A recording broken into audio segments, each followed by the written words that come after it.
First off, thank you for sticking around for the second half. My name is Raina. I work in advertising. So my Tinder profile says, advertising creative on most days, comedy improviser on weekends, feminist and liberal all day or day. What else? I play rugby, I do football, I also do Muay Thai. I'm a person of many interests, but my main love is storytelling, which is why I do improv and I did theater. But anyway, yes, you're enjoying yourselves. That's great. So my story is about self-love, and it's a 7 long years there because I've been looking for love since I was 23. Well, the journey starts when I was 23. And currently I'm in the middle of this thing with this guy, right? So, all good stories start that way. There's this guy. I'm in the middle of this thing where it could potentially be a long-term relationship, but also potentially toxic. And, and me being me, I'm running straight into the toxic part.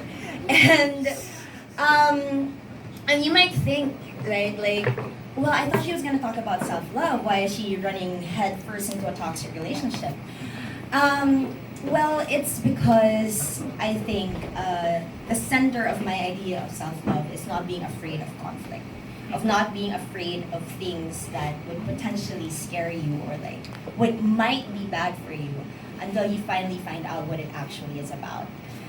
And it's being comfortable with uncertainty. And I didn't get to that point up until very, very recently.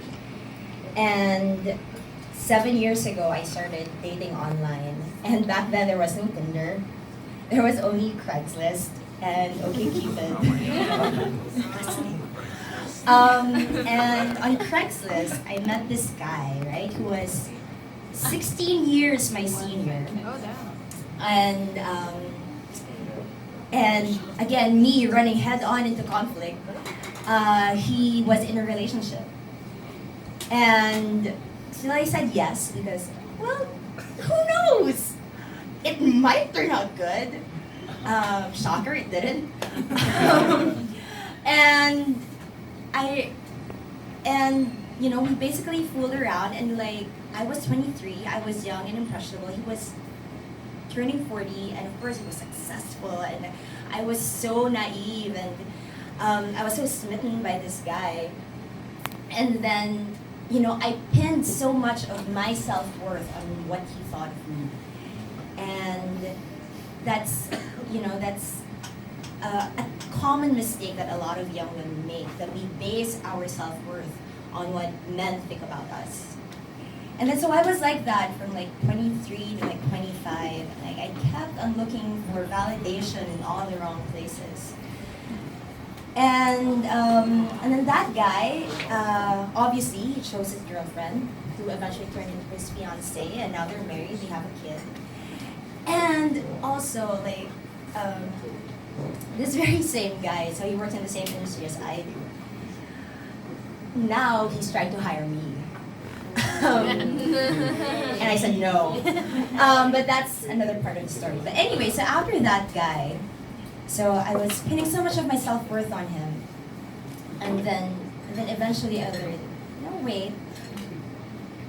Okay, you left me, you didn't choose me, but that doesn't make me any less of a person. And then I started to, focus on myself. I started to focus on fitness, I started running, I did a half marathon. And then after that, I met this other guy. This time on OkCupid. God, I'm useless. This time on OkCupid, and he was Filipino-British art director based in London. And we hit it off. We would talk for hours online, and then we had so much in common because we were both creatives. And then he finally flew here after a few months on holiday with his family. And then we hit it off, and then we hung out for days. And then at the cringe, but at the end of it, I was telling him that I loved him. and, um, and then so we decided, we realized that the attraction online translated in real life, so why not pursue it? So we did. And then, plot twist, on his flight back to London, he drops a bomb. He tells me that he's been in a 13-year-long relationship.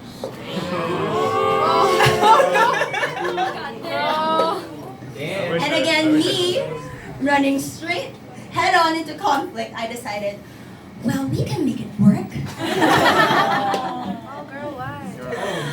Why? Because that's how I am. And because you never know what what could come out of it. And then that went on for 2 years. And then, of course, I tried and bargained for him to leave his girlfriend, and it never happened. Duh. And after that, I decided to leave his sorry ass. And then I went on a super long dating streak. And at that time, nothing would come out of it. I mean, who's been on Tinder here? Yes, amen. And 9 times out of 10, right, you get these really good first dates, right? You get these really good first dates, and oh, he's sweet, he's romantic, he's intelligent, the conversations are great, oh, we had such a great time. And then 48 hours later, he stops replying.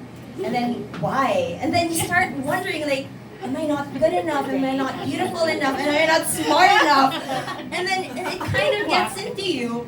And that's really hard, because I was thinking about this earlier, and dating in the 21st century is clinging on to a wooden raft in the middle of the Pacific Ocean while there's a snowstorm. A snowstorm? How is this? Well, there's a storm. And that wooden raft is your self-worth, right? It's so hard to cling on to. And every time you get rejected, every time you meet this person and then it doesn't turn out great, it becomes harder and harder to cling to that self-worth. But the harder you cling to it, I promise you, the stronger you will turn out because of it. And after all of that rejection, I finally met this guy.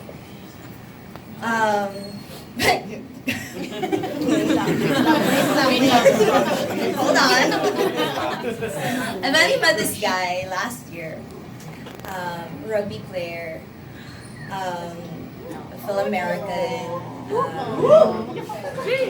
Yeah, and the thing though was that he was on a 6-month trip here, but I only met him 6 weeks before he left. So it was super short-lived. But what I learned during that time was to let go, to accept things as they are. And because I had been rejected so many times, to not expect anything. And that was the best damn relationship I ever had in my life.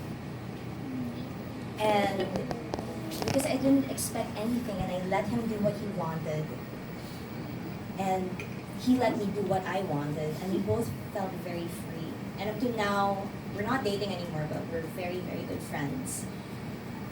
And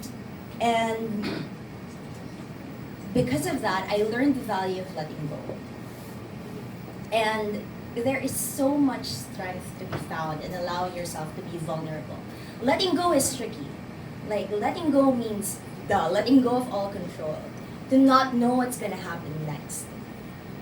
But when you're able to do that, and like Aldo said, to just be present and be mindful, it's magic. It's magic. Yes. See, I connected everything. It's magic. And so right now, so again, I'm in this thing, right? I'm in the middle of this thing with this guy, where I'm not sure, while it could potentially long term, it could also possibly be very dangerous for me. But the point is to let go and let be. That is my story. Yay!